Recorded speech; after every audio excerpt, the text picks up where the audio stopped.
Title: Where the Light Falls. Scene 1. The Art Gallery. In a quiet corner of a Delhi art gallery, Rhea stood frozen before a painting.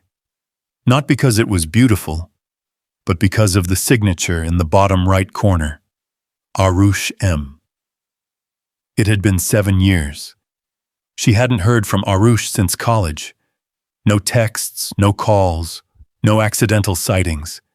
He had disappeared like smoke in wind, and yet, here was proof he still existed, in the form of a painting titled, Where the Light Falls. Rhea stared at it for a long time. It was a street corner, a bench, a soft light overhead, and two silhouettes, a boy and a girl, sitting together, not touching, but leaning just close enough. Her heart thudded. It was their spot. Scene 2. The beginning. They had met in college, both part of the Fine Arts Club. Rhea was bold, wild, the kind who painted with her fingers and wore ink on her clothes like war paint. Aarush was quiet, methodical, the kind who carried a sketchbook like a diary and never spoke unless asked. She thought he was arrogant. He thought she was chaos. They couldn't stand each other. But art has a strange way of forcing people together. During a group project, they were paired to design a mural for the college canteen wall. Days turned into weeks, and brushes turned into laughter. Rhea noticed the way Aarush looked at details, like the world was a secret he was trying to understand.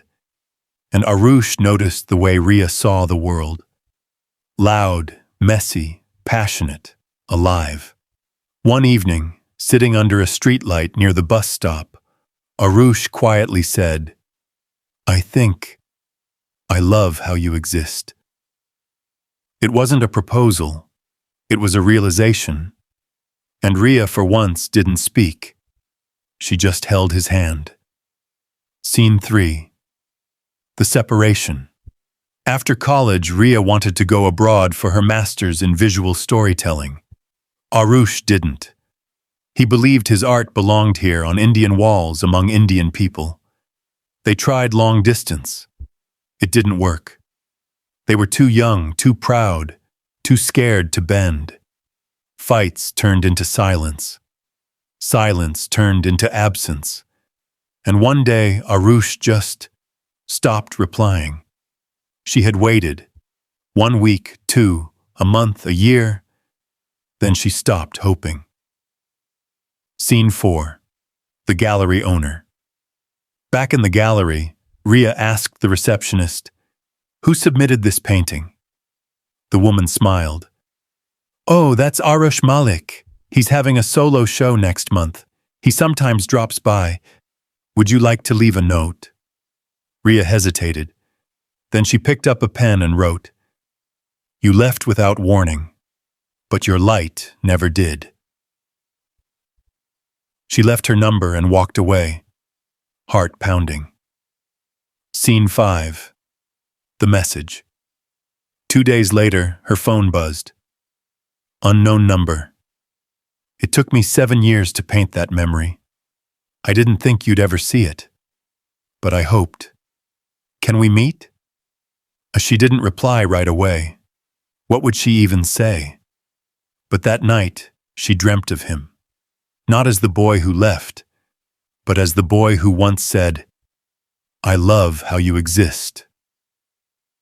Scene 6. The reunion. They met at a small cafe near their old college, the same place that once sold the worst coffee and the best samosas. He was already there when she arrived. Taller, quieter, still carrying a sketchbook. She sat down without a word. He smiled gently. "You haven't changed." She raised an eyebrow. "You have. You stopped running?" He looked down. "No, I just got tired of being lost." There was silence. Then she said, "You hurt me." "I know. I needed a reason. You gave me none. I didn't have one. I just didn't know how to hold on when everything felt like it was slipping. Rhea sighed. I would have stayed, if you'd asked. Aarush looked up. I know. And I think that scared me more than anything. Scene 7.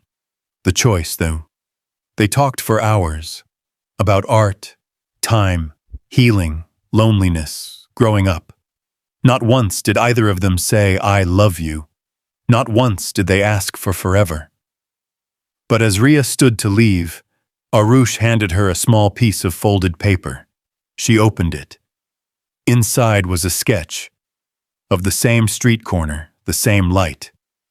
But this time the silhouettes were holding hands. On the back he'd written, if there's still light between us, maybe there's still love too. She looked up at him, then smiled. And this time, she reached for his hand first.